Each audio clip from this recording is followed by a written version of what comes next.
Start करते हैं रैखिक संवेग संरक्षण। ये टॉपिक आज हमें स्टार्ट करना है, इसके साथ इसको कंप्लीट भी कर लेना है, ठीक है ना। तो रैखिक संवेग संरक्षण न्यूटन के द्वितीय नियम से स्टार्ट होगा। मतलब ये जो रैखिक संवेग संरक्षण है, ये कॉन्सेप्ट आपको कहां से लिया गया है? न्यूटन के दूसरे नियम से, न्यूटन की गति के दूसरे नियम से, न्यूटन की गति के दूसरे नियमानुसार, ठीक है ना। गति के समीकरण और गति के नियम दोनों में बहुत अंतर है। समीकरण में आपके पास समीकरण है 1 2 3 और वैसे ही आपकी गति के नियम में आपके पास नियम है फर्स्ट, सेकंड और थर्ड। तो हमें सेकंड वाले में चर्चा करनी है। यहाँ पर सेकंड नियम ये कहता है कि जब किसी वस्तु पर संवेग में परिवर्तन की दर उस पर लगाए गए बल के समानुपाती होती है। संवेग में परिवर्तन की दर, ठीक है ना, आरोपित बल के समानुपाती होती है। ये न्यूटन की गति का दूसरा नियम है। अब इसी को आप थोड़ा सा आगे बढ़ा दो तो आपसे बोला जाएगी कि आरोपित बल यदि कैसा है? शून्य है, ठीक है ना। आरोपित बल क्या है? शून्य है। तो संपूर्ण संवेग संरक्षित रहता है। उस निकाय का संपूर्ण संवेग है वो कैसा हो जाता है? संरक्षित रहता है। संरक्षित रहने से क्या मतलब है? परिवर्तित नहीं होता है, ठीक है ना। बल लगाने के पूर्व, ठीक ना, संवेग कैसा रहता है आपका? संरक्षित रहता है। इस चीज को आपको क्या करना है? सिद्ध करना है, प्रूफ करना है कि संवेग किस तरीके से संरक्षित है। इस चीज को आपको क्या करना है? प्रूफ करना है, ठीक है। क्योंकि चैप्टर का नाम है हमारे पास घूर्णी गति एवं कणों का निकाय। कैसा है? घूर्णी गति, कणों का निकाय एवं घूर्णी गति, कणों का निकाय, ठीक है ना। तो कल ही हम बात कर चुके थे कि कणों का निकाय से मतलब है कि आपके पास सिर्फ एक पार्टिकल ना होकर ग्रुप ऑफ पार्टिकल्स है, ग्रुप ऑफ पार्टिकल्स है, मतलब कई सारे पार्टिकल्स मिलकर, कई सारे पिंड मिलकर आपका एक निकाय बना रहे हैं। Is that clear? एक निकाय बना रहे हैं, ठीक है ना। तो अब आपको चीजें क्या करना है? ग्रुप में करना है। अब एक पिंड ना मिलकर पिंडों का समूह है आपके पास, कणों का निकाय, ठीक है ना। तो आपके लिए जो आपने टॉपिक लिया है आज, रैखिक संवेग संरक्षण, ये रैखिक संवेग संरक्षण आप एक अकेले कण के लिए करोगे, द्विकण निकाय के लिए करोगे और एन कण निकाय के लिए करोगे, ठीक है ना। जब भी आप चैप्टर इस तरीके का, जब चैप्टर आपका स्टार्ट हो जाता है कि कणों का निकाय, तो आपको समझ जाना चाहिए आपको वहां पर कि आपको इन 3 स्टेप पर काम करना ही है। एक कण के लिए, द्विकण के लिए और एन कण के लिए, ठीक है ना। तो सबसे पहले हेडिंग दीजिए आप, एक अकेले कण के लिए रैखिक संवेग। कल मैं आपको संवेग बता चुकी हूँ, है ना। थोड़ा सा रिवाइज कर लेंगे। संवेग बराबर हो जाता है आपका द्रव्यमान गुणा वेग, ठीक है ना। द्रव्यमान गुणा वेग। हम इसके मात्रक की भी कल बात कर चुके थे, इसके मात्रक की भी हम बात कर चुके थे और इसके विमीय सूत्र की भी बात कर चुके थे, ठीक है ना। मात्रक की भी हम कल बात कर चुके थे और विमीय सूत्र की भी। अब हमें देखना है एक अकेले कण के लिए, है ना। तो हेडिंग कीजिए, एक अकेले कण के लिए रैखिक संवेग संरक्षण का नियम।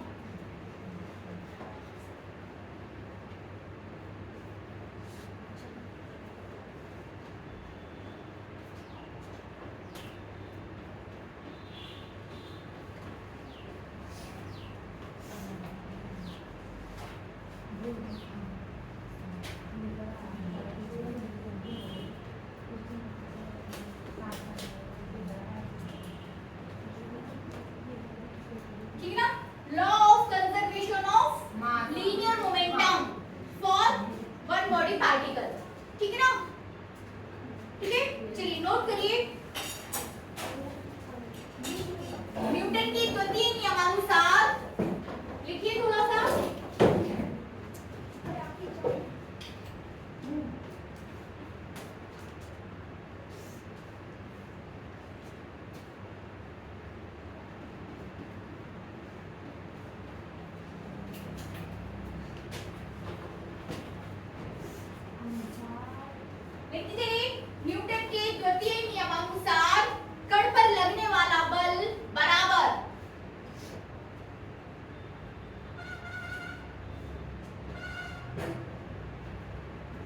बराबर रैखिक संवेग में परिवर्तन की दर, ठीक है ना।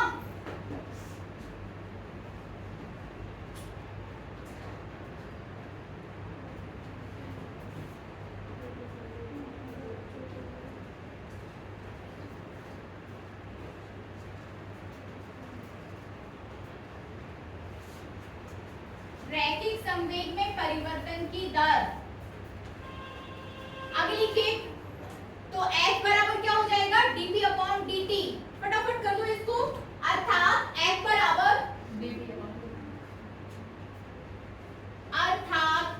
बराबर dp अपॉन dt, ठीक है ना। यदि F इक्वल्स टू 0 तो हाँ dp अपॉन dt कर लो, है ना, dp अपॉन dt। यदि F equals to 0 it means कि आरोपित बल कैसा है, 0 है। आप कोई बल लगा ही नहीं रहे हो, ठीक है ना, आरोपित बल क्या हो जाएगा, 0 हो गया। तो if F equals to 0 then dp upon dt equals to 0, तब आपका p इक्वल्स टू क्या हो जाएगा, 0 या नियत, 0 या नियत नहीं, सिर्फ नियत, ठीक ना, 0 या नियत नहीं, नियत कांस्टेंट। तो p आपका क्या होगा यहाँ पे, कांस्टेंट। तो ये आपने सिद्ध कर दिया कि आपका जो संवेग कैसा है, p कांस्टेंट होने का मतलब ही है कि p संरक्षित है, ठीक है ना।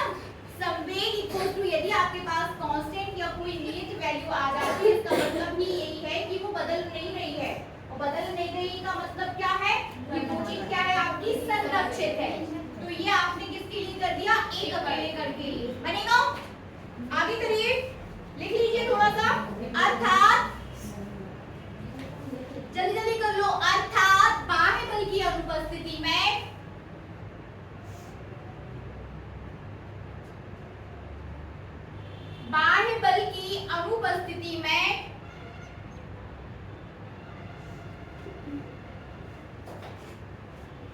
किसी भी गतिमान कण का रैखिक संवेग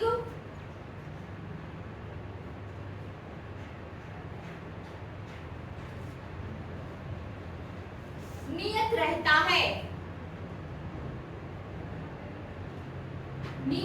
रहता है, इसे रैखिक संवेग संरक्षण का नियम कहते हैं। इसे रैखिक संवेग संरक्षण का नियम कहते हैं, ठीक है।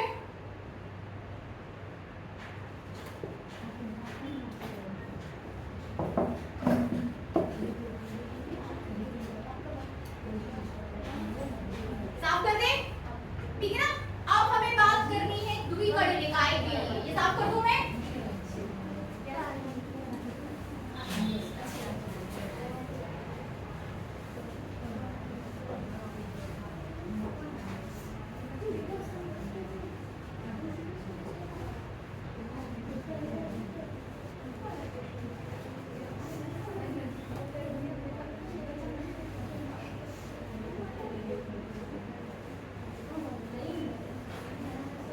द्विकर्ण निकाय के लिए रैखिक संवेग संरक्षण का नियम, हेडिंग दे दो दूसरा नंबर डाल के।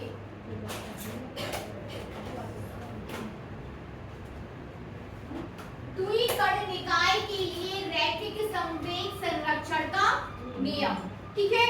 तो अब आपके पास कोई ऐसा निकाय है जिसमें दो कण हैं, एक कण ना होकर अब कैसी स्थिति है आपके पास, दो कण, ठीक है ना। यहाँ देखिए, ये कोई निकाय है और इस निकाय में कितने कण हैं, दो कण, एक कण ये, दूसरा कण ये, ठीक है ना। एक का द्रव्यमान आपका m1 हो जाएगा, दूसरे का द्रव्यमान m2 हो जाएगा, और यहाँ पर भी आपका जो आरोपित बल है वो क्या करोगे आप, शून्य कर दोगे, ठीक है ना। मतलब इस निकाय पर जो दो कणों से मिलकर आपका एक निकाय बन रहा है, इतनी बात तो क्लियर है। अब इस निकाय पर आरोपित बल को आपने क्या कर दिया है, शून्य, ठीक है ना। लेकिन क्या, लेकिन कणों के बीच भी अन्योन्य क्रियाएं होती रहती हैं, आपका आरोपित बाह्य बल, मतलब यहाँ से जो आप बाहर की तरफ से जो बल लगा रहे हो वो तो आपका कैसा है, शून्य, आप कोई बल नहीं लगा रहे, लेकिन ये तो पार्टिकल्स आपस में अन्योन्य क्रियाएं कर रहे हैं तो उन पर बल लग रहा है, वो बल है, ठीक है ना। तो ऐसी स्थिति में आपका संवेग किस तरीके से संरक्षित रहेगा, अब हमें वो देखना है, ठीक है ना। समझ आ रहा है? यहाँ पर आप लोगों को समझ आ रहा है कि कैसी स्थिति है आपके पास। अब आपके पास कोई ऐसा निकाय है जिसमें दो कण हैं, दो पार्टिकल्स हैं, ठीक है ना, दो पार्टिकल्स हैं, दो कणों से मिलकर बना हुआ कोई आपके पास निकाय है। आरोपित बल क्या है, शून्य है, आप कोई बल नहीं लगा रहे हो, आरोपित से मतलब बाह्य बल से है यहाँ पर, लेकिन आंतरिक बल यहाँ पर शून्य नहीं है, फिलहाल शून्य नहीं है, ठीक है ना। वो भी नेट बल आपका शून्य हो सकता है, लेकिन अभी यदि चर्चा की जाए तो आप ये कह सकते हो कि वहां पर अंदर अन्योन्य क्रियाओं के द्वारा जो दो पार्टिकल्स आपस में क्रियाएं कर रहे हैं वहां पर तो बल है, ठीक है ना। तो इतनी पूरी कंडीशंस में आपको क्या करना है, संवेग किस तरीके से संरक्षित रहेगा उस पर बात करनी है, नोट करिए। जैसे हम अंतराल लगा, हाँ, सारी चीजों पर हम बात करेंगे, नोट करिए इसको। दो कण निकाय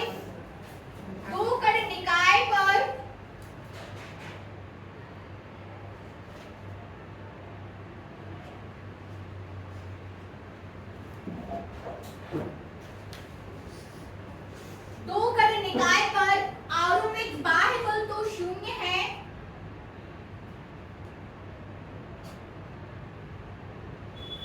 आरोपित बाह्य बल तो शून्य है,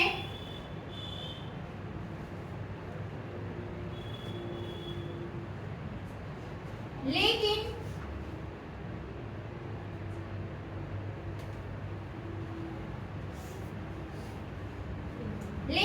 उनके मध्य अन्योन्य क्रिया के फलस्वरूप, लेकिन उनके मध्य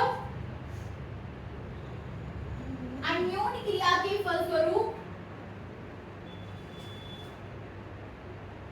आंतरिक बल लगते हैं, अन्योन्य क्रिया के फलस्वरूप आंतरिक बल लगते हैं, ठीक है ना। अर्थात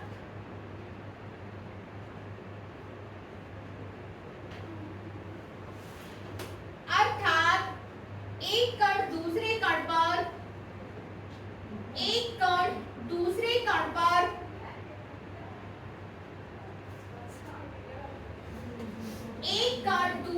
पर बल लगाता है तथा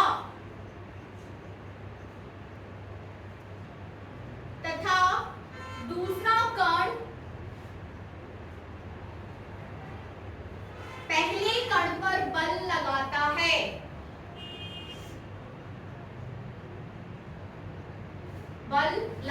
है, ठीक है ना। आगे लिखिए, माना कणों के द्रव्यमान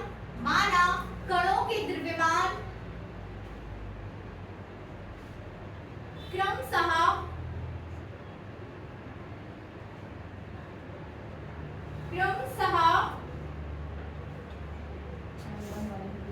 M1 व M2 है तो, ठीक है ना।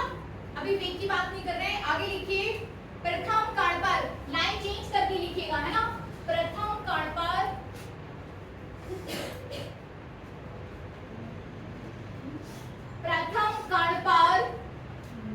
दूसरे कण के कारण लगने वाला बल,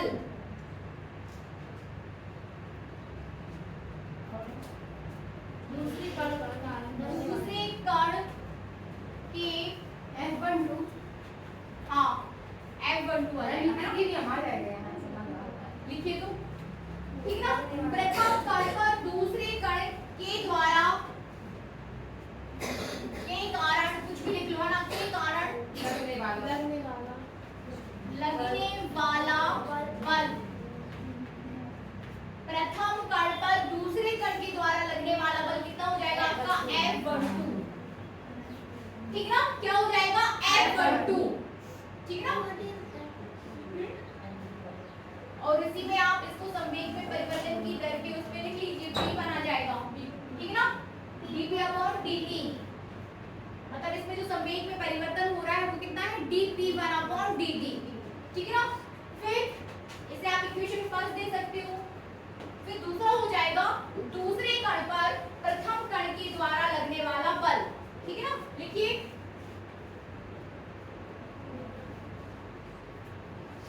दूसरे कण पर प्रथम कण के कारण लगने वाला बल वो कितना हो जाएगा F21 equals to dP2/dt, समीकरण 2।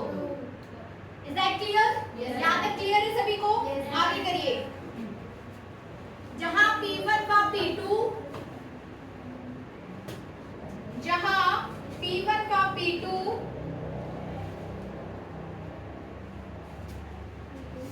P1 व P2 क्या है? संवेग है। प्रथम तथा द्वितीय कण के संवेग है। लिख लीजिए जहां P1 व P2 प्रथम व द्वितीय कण पर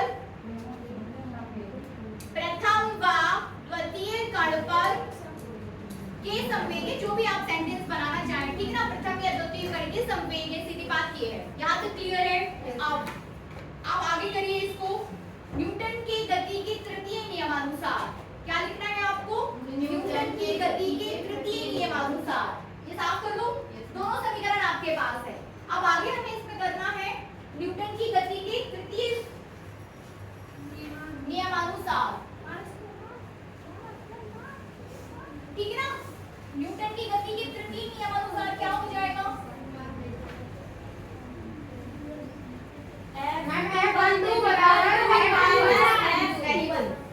ठीक है ना। न्यूटन की गति के तृतीय नियमानुसार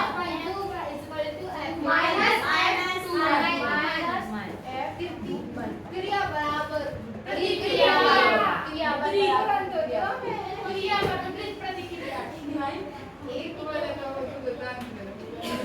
ठीक है ना। न्यूटन की गति के तृतीय नियमानुसार क्या हो जाएगा आपके पास?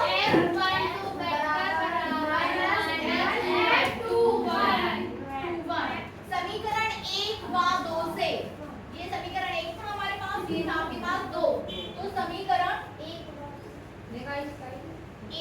सबसे पहले तो इसको ऐसे लिख लो, रुक जाओ। इसको थोड़ा सा ऐसे सॉल्व करिए। यहाँ पर आ जाएगा आपका F12 plus F21 equals to 0। अब ठीक है?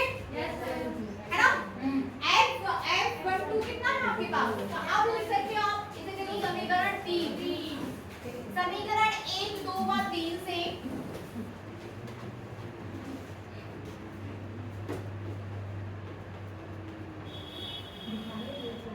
समीकरण 1, 2 व 3 से आ जाएगा आपके पास F12 की जगह कितना लिख सकते हैं हम? dP1/dt plus dP2/dt equal to 0। ठीक है ना। बनेगा? Yes ma'am.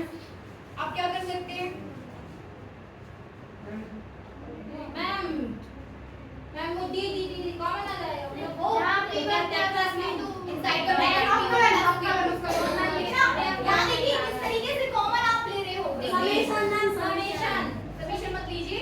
यहाँ देखिए आप P1 का भी t के रिस्पेक्ट में डिफरेंशिएशन कर रहे हो, आवाज नहीं।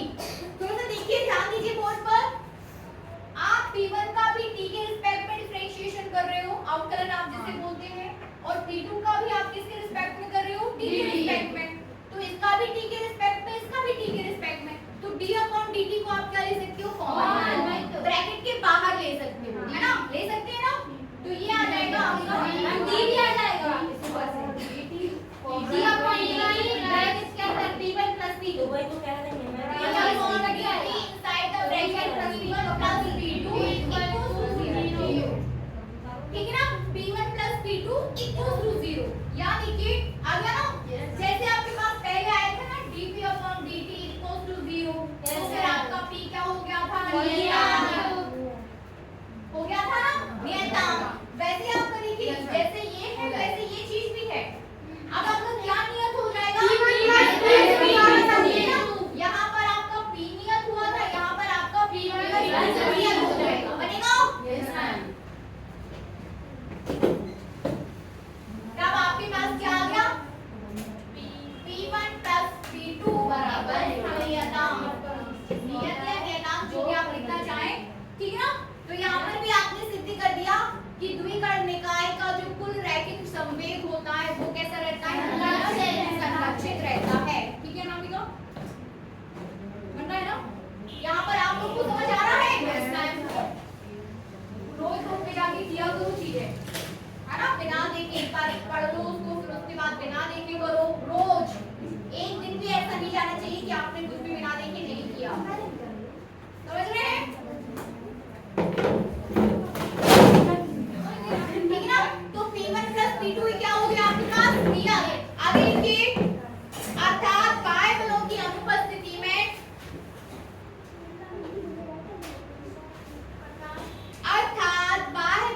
अनुपस्थिति में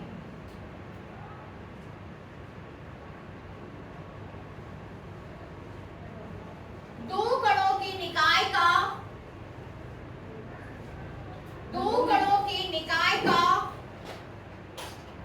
कुल रैखिक संवेग संरक्षित रहता है। कुल रैखिक संवेग कैसा हो गया? संरक्षित। तो आपने द्विकर्ण निकाय पर भी बात कर ली। अब हमें बात करना है एन कर्ण निकाय के लिए। ठीक है ना?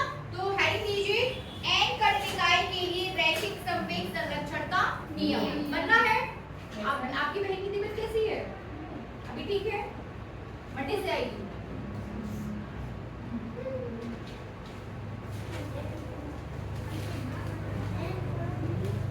बात कर दो ना? Yes ma'am.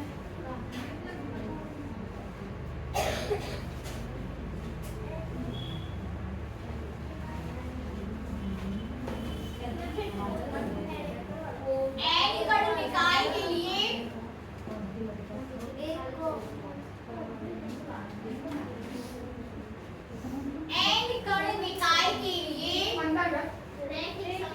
रैखिक संवेग संरक्षण का नियम।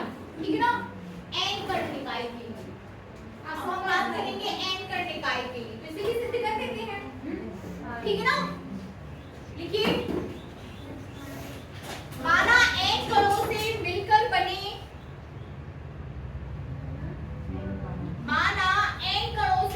बना एक निकाय है।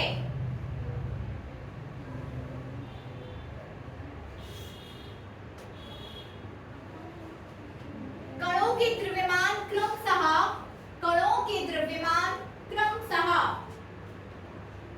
खुशबू काउंट करके रखो कितने बचे हैं।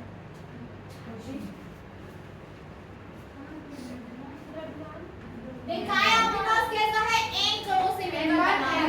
जैसा जिनमें कणों के द्रव्यमान क्रमशः n1 n2 n3 dash mn।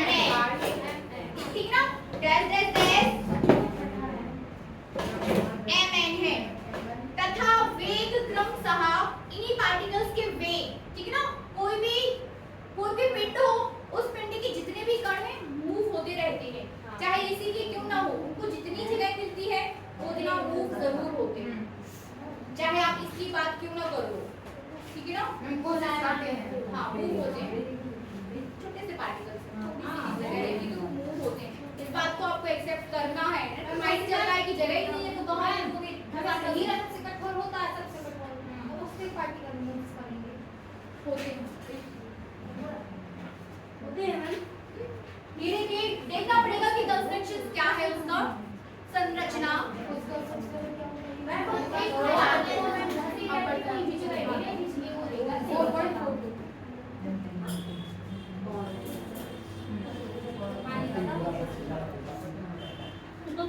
बांध के रखते हैं हम, एक दिन भी नहीं आए तो अंडा बने एब्सेंट।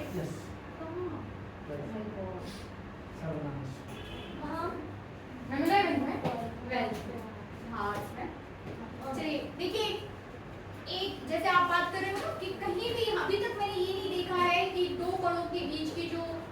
आणविक दूरी हो वो 0 है, ऐसा मैंने अभी तक नहीं पढ़ा। 0.502 0.432 ऐसा होता ही है 10⁻⁻15, लेकिन दूरी होती ही है। अभी तक जितना अभी तक मैंने बुक्स को देखा है, पढ़ा है, कहीं भी दूरी जो है, चाहे आप देख लेना, आज जगह पर उसको आप लोग जाके देख सकते हो कि आप किसकी बात कर रहे थे, डायमंड की। डायमंड की अपन बात कर रहे थे कि उसमें आणविक दूरी कितनी है, तो आपको मिल जाएगी। दो अणुओं के बीच की दूरी आणविक दूरी होती है। ठीक है, बोलिए।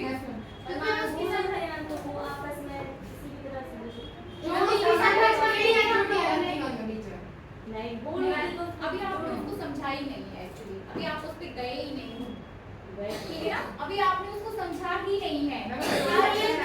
हर एक चीज की एक संरचना होती है, ठीक ना, और कई प्रकार की होती है, ठीक ना। जो संरचनाएं हैं वो कई प्रकार की होती है, वो फिजिक्स भी आप पढ़ोगे, 12th में है, 12th में भी, लेकिन मैं बता दूंगी किसी दिन आपको, ठीक है ना। हम लोग में ऐसा लग रहा था क्योंकि हम जो ये पढ़ रहे थे हम बोल रहे थे, हम गोल चीज में पूरी हम वो नहीं हो सकते, हम कवर नहीं कर सकते, वो अलग बात, वो तो अलग बात है कि आपके कवर के लिए तो वो फिर ऐसे हो जाते हैं कवर, या आपने इसका तो यहाँ पर जगह फिर ऐसे तो हो जाते हैं, ठीक है ना, कवर तो आपके हो जाते हैं, लेकिन प्रत्येक तत्व के अणुओं की कुछ ना कुछ आणविक दूरी होती ही है, ठीक ना।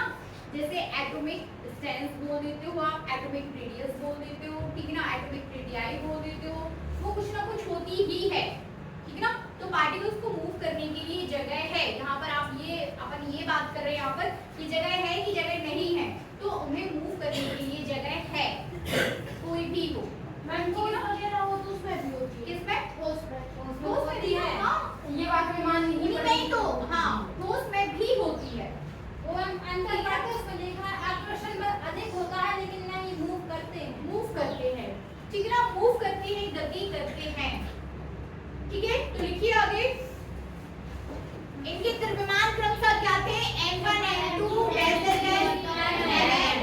तथा वेग क्रमशः तथा वेग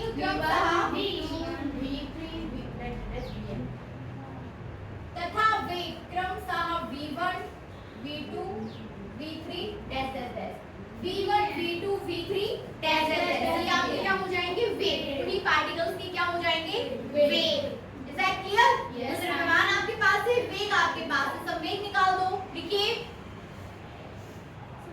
तो संपूर्ण निकाय का रैखिक संवेग, तो संपूर्ण निकाय का रैखिक संवेग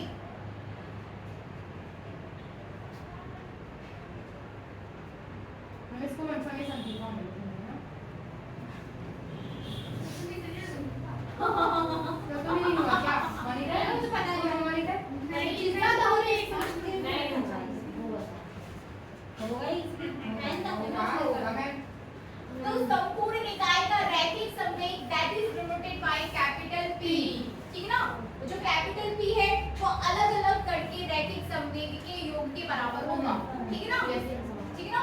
तो यहाँ पर P1 plus P2 plus P3 dash dash dash, ठीक है ना, P1 plus P2 plus P3 dash dash dash, ठीक है। तो P1 इक्वल्स टू क्या आएगा, n1 into v1 P1 equals to क्या आ जाएगा, P1 P2 equals to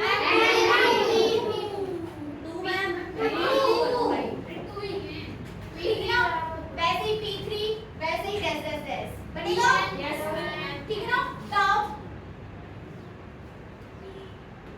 P बराबर लिख दीजिए, P बराबर क्या आ जाएगा, P1 रखिए कितना आ जाएगा, n1 v1 n1 v1 plus plus n2 v2 n2 v2 plus dash dash dash mn plus, अब लगा दो समेशन, ठीक है। आयुषी अब लगा के दिखाइए आप लोग समेशन,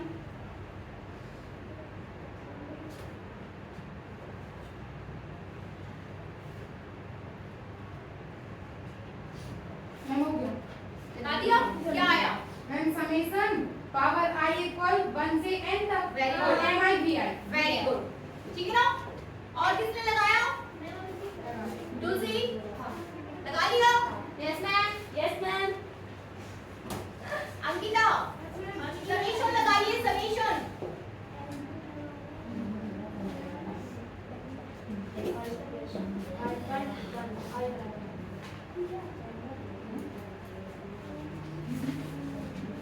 समीकरण लगाइए।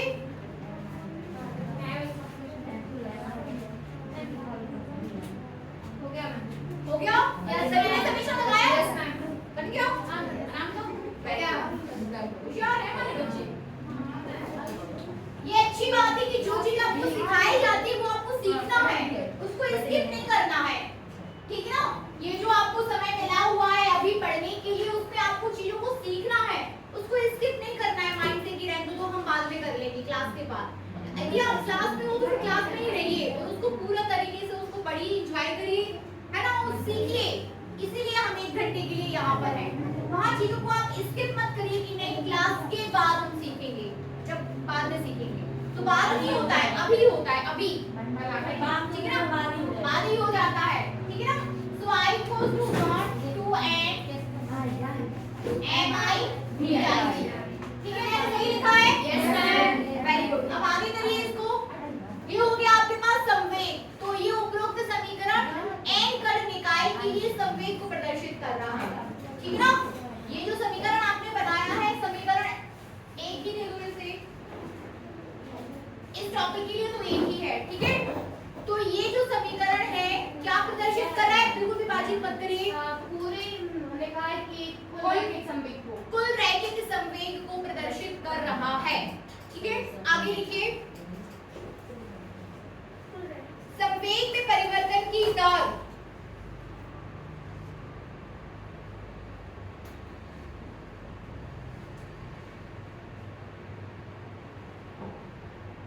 संवेग में परिवर्तन की दर, ठीक है ना। क्या करना है आपको यहाँ पर? संवेग में परिवर्तन की दर, संवेग में परिवर्तन की दर क्या हो जाएगी? मैम बल के समानुपाती। अभी इसको आप डिफरेंशिएट करो t के रिस्पेक्ट में, हाँ ठीक है ना। हाँ। t तो आप किसके रिस्पेक्ट में करो? दर की बात कर रहे ना, दर। आपके पास संवेग है, संवेग में परिवर्तन की दर, तो दर निकालने के लिए आपको t के रिस्पेक्ट में डिफरेंशिएट करना पड़ेगा। कर दीजिए, dp अपॉन dt बराबर, तो d upon dt mi vi आ जाएगा ना। Sum of i equals to 1 to n आएगा। Any problem? No ma'am. अब मैम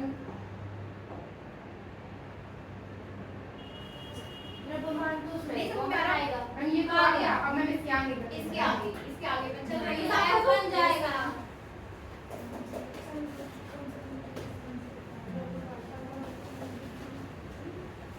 ठीक ना। हमारे पास आ गया है dp अपॉन dt, इधर लिख ले रही हूं मैं ऊपर, ठीक है।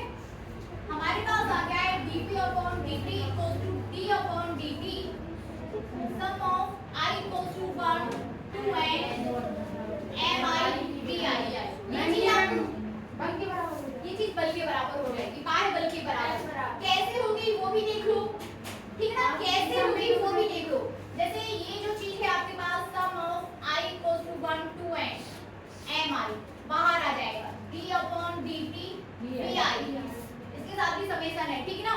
तो dv अपॉन dt क्या होता है? त्वरण, ठीक है ना। तो त्वरण में आप इससे गुणा करोगे द्रव्यमान से, तो n बराबर m में फंसना ना, m बराबर क्या हो जाएगा? m में। यदि ये चीज a है और ये m है तो वो किसके इक्विवेलेंट हो जाएगा? बल के, ठीक है, हो जाएगा ना, बल के। तो इसमें आप क्या लिख सकते हो? इसको F बराबर m equal d upon dt, ठीक है ना।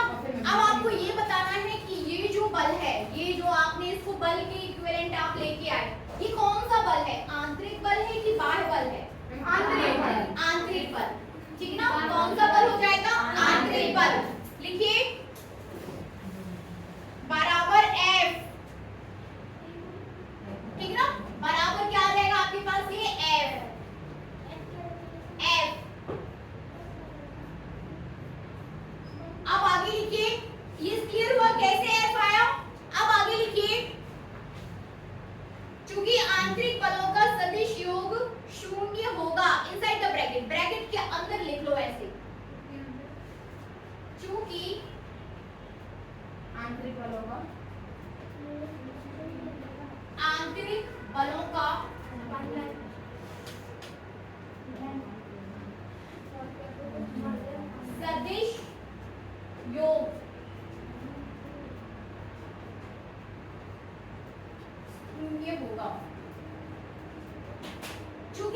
आंतरिक बलों का सदिश योग क्या हो जा रहा है? शून्य। अब वो कैसे? आंतरिक बलों का सदिश योग शून्य हो रहा है, पर वो कैसे? अभी आपने सिद्ध किया था ना, F12 बराबर है F21 माइनस F21। द्विकर्ण निकाय के लिए आपका वो सदिश योग ही था।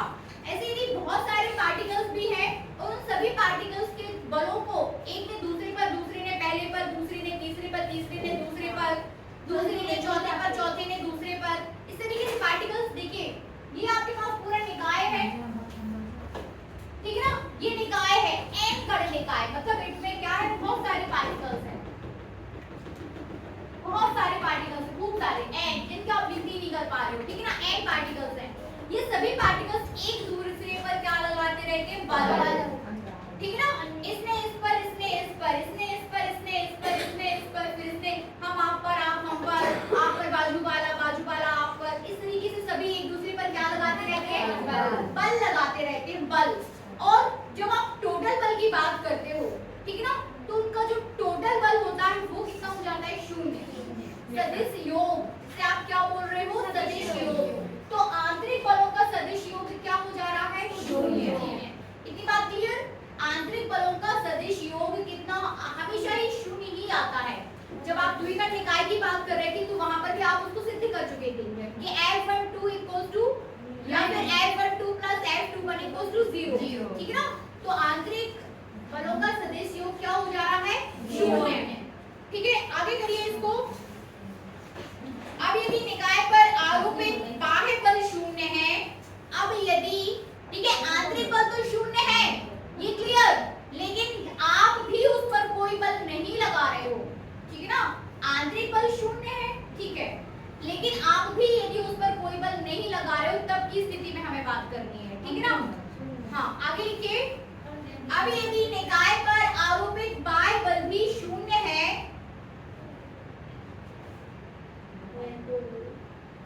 अब यदि निकाय पर आरोपित बाह्य बल भी शून्य है,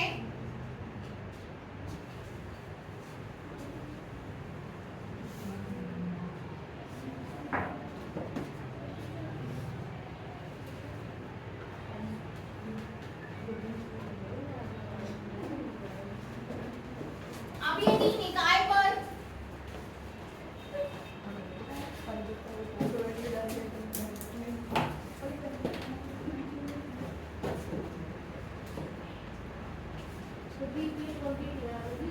हाँ, पाई बल भी शून्य है, अर्थात अर्थात F पाई इक्वल टू शून्य, तो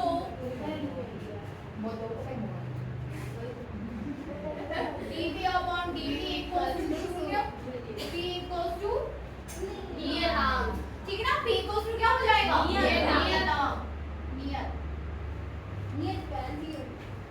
नियतांक संरक्षित, ये आपने यहाँ पे सिद्ध कर दिया, ठीक है ना? बनेगा? Yes ma'am. Any problem, any doubt? No ma'am. लिख लीजिए इसको। हाँ, कैपिटल कर लो, क्योंकि मैम वो वाला भी तो एक कण के लिए आया था। कैपिटल P है और नहीं है कहीं भी। आप एक कर निकाय को भी कैपिटल P से ही कर रहे हो, द्विकर्ण निकाय का समेत कैपिटल P है, समेत को आप कैपिटल P से ही डिनोट कर रहे हो। मैंने मान लिया है। उससे कुछ नहीं है, P समेत समेत है, चाहे वो एंकर के लिए हो, चाहे द्विकर्ण के लिए हो, चाहे एंकरों के लिए हो, समेत समेत है। पहले मैंने मान लिया था कि P पूरे का है। हाँ, समेत है, निकाय के समेत की बात कर रहे हो आप। अब उस निकाय को आप चाहे एक अकेले कण से बनकर बनाओ वो निकाय, चाहे द्विकर्ण निकाय हो, चाहे आपका एंकर निकाय हो, आप समेत को P से ही डिनोट कर रहे हो, कैपिटल P से, ठीक है ना? कहीं स्मॉल से करके आए तो उसको P से ही कर लो, कैपिटल P का मतलब ये है बाहर बल नहीं लगाएंगे तो वो समेत समेत से रहेगा, चाहे एक कण दो कण या n कण, ठीक है ना? यदि आप बाह्य बल नहीं लगा रहे हो तो समेत कैसा रहेगा? संरक्षित रहेगा, नियत रहेगा। लिख लीजिए इसमें भी, अर्थात यदि किसी निकाय पर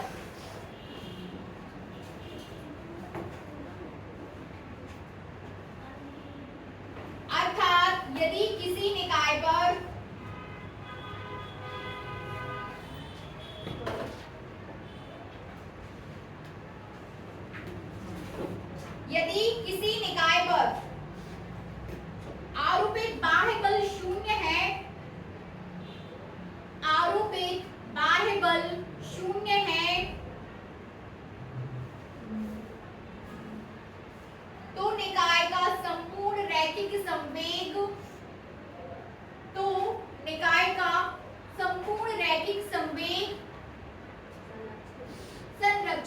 है। ठीक है ना, याद कर लो। खाली स्थान में पूछा जा सकता है आपको, यदि बाह्य बल शून्य है तो रैखिक सममित संरचित है। ठीक है ना, तो क्या, तो रैखिक सममित हमारा कैसा है,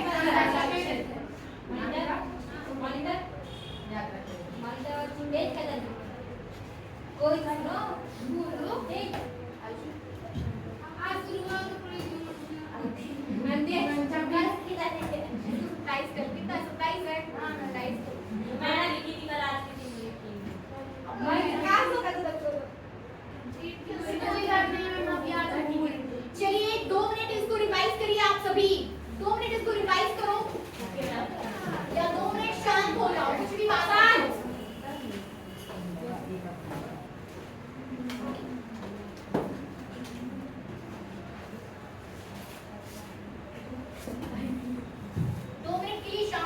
ठीक है, अच्छा आप लोग योगा करते हो थोड़ा बहुत की नहीं, 15 मिनट 10 मिनट आप ऐसा किया करो, है ना। कंसंट्रेशन बढ़ाने की जो भी मुद्राएं होती हैं वो आपको करना चाहिए सभी बच्चों। कंसंट्रेशन बढ़ाने की जो मुद्राएं होती है ना वो आपको करना चाहिए। अपन इस पे चर्चा करेंगे किसी दिन, ठीक है ना, चर्चा करेंगे किसी दिन। बहुत सारा क्या चलो एक और टॉपिक अभी हम करेंगे। देखिए द्रव्यमान केंद्र की गति, सिलेबस ज्यादा है इसलिए हमें थोड़ा सा इसको करना ही है, ठीक है ना। हेडिंग कीजिए द्रव्यमान केंद्र की गति, motion of centre of mass. ठीक है, द्रव्यमान केंद्र की गति, द्रव्यमान केंद्र कब गति करेगा, जब मैं निकाय गति करेंगी, जब वो गति करेगा, निकाय जो जब वो निकाय गति करेगा तो द्रव्यमान केंद्र भी गति करेगा।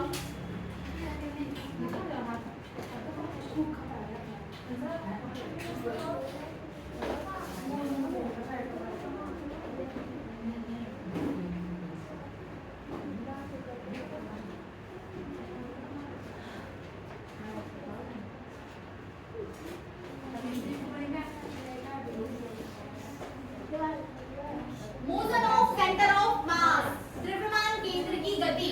हमें द्रव्यमान केंद्र की गति का अध्ययन करना है। अब हम द्रव्यमान केंद्र समझने लगे हैं कि द्रव्यमान केंद्र क्या होता है, बताइए अंकिता। द्रव्यमान केंद्र किसी पिंड या निकाय का द्रव्यमान केंद्र वह होता है जिसके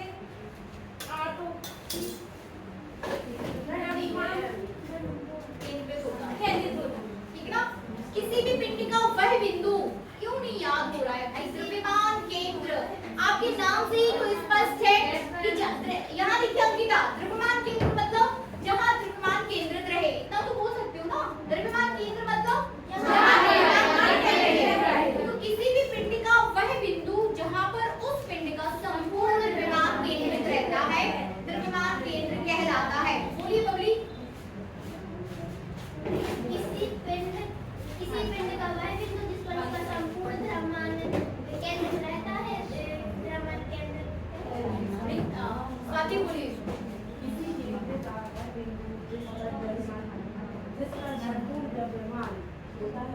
द्रव्यमान केंद्र ही होता है, ठीक है ना, बनेगा। चलिए अब हमें पढ़ना है द्रव्यमान केंद्र की गति।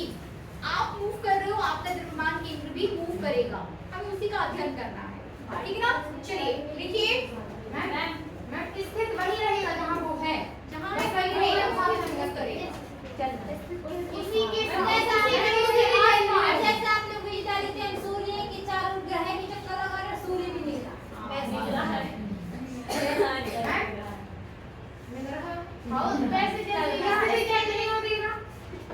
होगी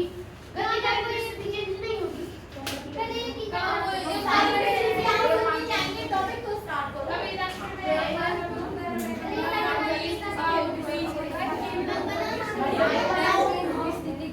केंद्र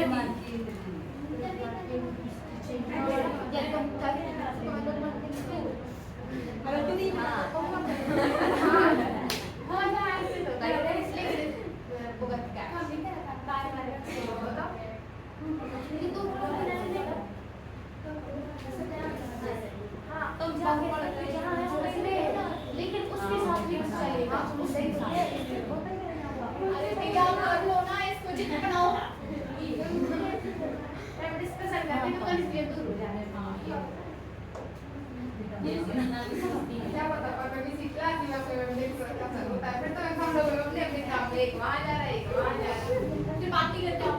हम करते हैं लेकिन आपको बात नहीं करते हैं। मैं 2-3 घंटे तक हम लोग फोन में लगा पढ़ाई करते हैं, फिजिक्स के टाइम पे हमने फिजिक्स पढ़ी थी, बात करते करते समझ में आ रहा है? फिजिक्स नहीं तुमने ये पढ़ी है, हमारा भी ये हुआ नहीं, हमें बहुत टेंशन हो रही है, मैं खुद को टेंशन पढ़ना पड़ता है। ये समझाइए समझ में आ रहा है? चलो लिखिए, नोट करिएगा। चलो अभी बना लेना, इसको लिख लो पहले। और नहीं चीखना। मंत्र पता लगाओ। लिखो, माना चित्र की भांति, जल्दी लिखो, माना चित्र की भांति। लिख लो जो भी लिखना है, चित्र के अनुसार ऐसा लिख लो। माना चित्र के अनुसार n कणों से मिलकर बना एक निकाय है। n कणों से मिलकर बना एक निकाय है। नहीं, इसको अपन डायरेक्ट ही करेंगे, बड़े पार्टिकल्स। ठीक है ना? अभी कर लो, फिर बताते हैं अपन। कर लो इसको। जिनके द्रव्यमान क्रमशः m1, m2, m3, dash dash dash mn है। ठीक है ना? तो ये आपके पास पूरा एक निकाय है जो n कणों से मिलकर बना है। प्रत्येक कण की द्रव्यमान क्रमशः m1, m2, m2, m3, dash dash dash mn है। ठीक है ना? ठीक है? लिखिए आगे। इन कणों की मूल बिंदु से, इन कणों की मूल बिंदु से स्थिति सदिश या मूल बिंदु O के सापेक्ष स्थिति सदिश क्रमशः R1, R2, R3, dash dash dash Rn। ठीक है ना? इन कणों का मूल बिंदु के सापेक्ष स्थिति सदिश R1, R2, R3, dash dash Rn, vector Rn, ये सब क्या हो जाएंगे? स्थिति सदिश। इस पर अपन चर्चा कर चुके हैं कि स्थिति सदिश क्या होता है। ठीक है ना? बनता है सभी से। आगे लिखिए,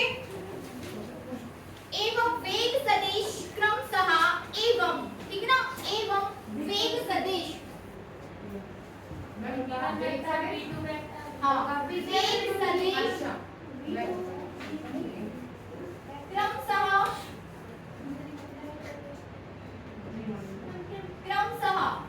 V1, V2, V3, ये हो जाएंगे वेग सदिश।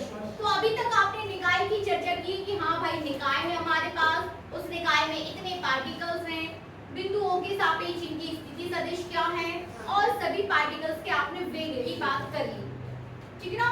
हमें पहुंचना कहां? देखिए, गति, जब भी गति की बात होगी तो आपको देखना पड़ेगा कि हाँ भैया गति हो रही है, इसलिए वेग को आप लेके आए, है ना?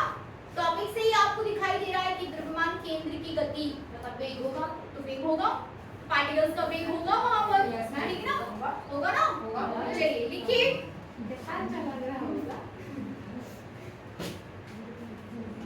निकाय के द्रव्यमान केंद्र C का स्थिति सदिश, निकाय के द्रव्यमान केंद्र C का स्थिति सदिश, निकाय के द्रव्यमान केंद्र का, ये C है ना? द्रव्यमान केंद्र, ये वाला पॉइंट क्या है आपका? द्रव्यमान केंद्र, और उसका स्थिति सदिश कैपिटल R बराबर, लिखिए,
कैपिटल एम आर बराबर हमारे पास आ जाएगा m1 r1 plus m2 r2 plus mn rn बनेगा। कुछ नहीं किया है, सिर्फ m का r से अपन ने यहाँ पे क्या कर दिया है, इंटू कर दिया है, गुणा कर दिया है। आगे करिए इसको। उपरोक्त समीकरण का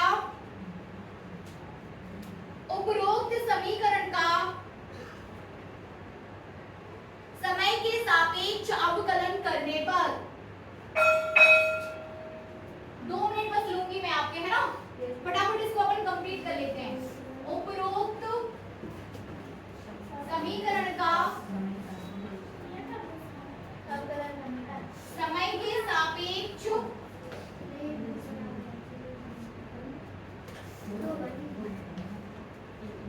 अवकलन करने पर उपरोक्त समीकरण का समय के सापेक्ष अवकलन करना है, कर दीजिए।